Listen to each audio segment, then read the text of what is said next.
Mercedese kroonijuveel, Mercedes Maybach S680. Mida Maybach tähendab? Saksa keelest võib-olla otsetõlkena pööraselt rikas või vähemalt nii ma arvan.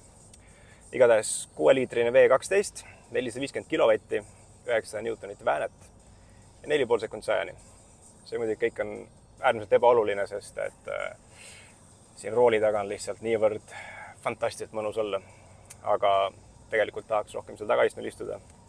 Seega ma ostan praegu endale autojuhi ja kavatsen sinna taha ritta kolida, edaspidi seal sõita.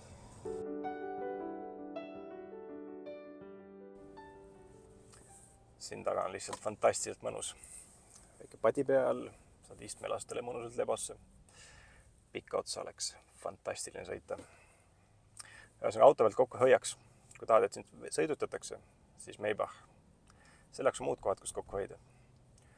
Mati ei ole ja sõidame poest läbi korra, mul sai kodus vetsupaber otsa. Jah, härra.